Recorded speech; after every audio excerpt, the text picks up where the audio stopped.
Welcome to SV6 news సమగ్ర సమాచార వారధి. మాజీ మంత్రి మల్లారెడ్డిపై కేసు నమోదు.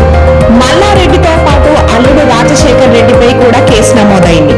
32 గుంటల స్థలం కబ్జా చేశారని శ్రీనివాస్ రెడ్డి అనే వ్యక్తి ఫిర్యాదు. తమ స్థలంలోని నిర్మాణాలను మల్లారెడ్డి కూల్చేశారని ఆరోపణలు. తెలంగాణ మాజీ మంత్రి బీఆర్ఎస్ ఎమ్మెల్యే మల్లారెడ్డిపై కేసు నమోదైంది. భూ కబ్జా కేసులో పేట్ బషీరాబాద్ పోలీసులు మల్లారెడ్డితో పాటు ఆయన అల్లుడు రాజశేఖర్ రెడ్డిపై 7 సెక్షన్ల క్రింద కేసు నమోదు చేశారు. తనకు చెందిన 32 గుంటల స్థలాన్ని కబ్జా చేశారని షేర్ శ్రీనివాస్ రెడ్డి అనే వ్యక్తి ఫిర్యాదుతో ఈ కేసు నమోదు చేశారు.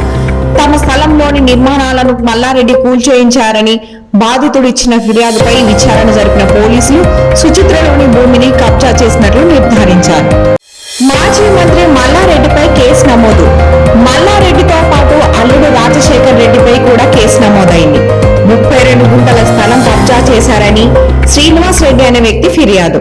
తమ స్థలంలోని నిర్మాణాలను మల్లారెడ్డి కూల్చేశారని ఆరోపణలు. తెలంగాణ మాజీ మంత్రి బీఆర్ఎస్ ఎమ్మెల్యే మల్లారెడ్డిపై కేసు నమోదైంది. భూ కబ్జా కేసులో పేట్ బషీరాబాద్ పోలీసులు మల్లారెడ్డితో పాటు ఆయన అల్లుడు రాజశేఖర్ రెడ్డిపై 7 సెక్షన్ల క్రింద కేసు నమోదు చేశారు. తనకు చెందిన 32 గుంటల స్థలాన్ని కబ్జా చేశారని షేర్ శ్రీనివాస్ రెడ్డి అనే వ్యక్తి ఫిర్యాదుతో ఈ కేసు నమోదు చేశారు.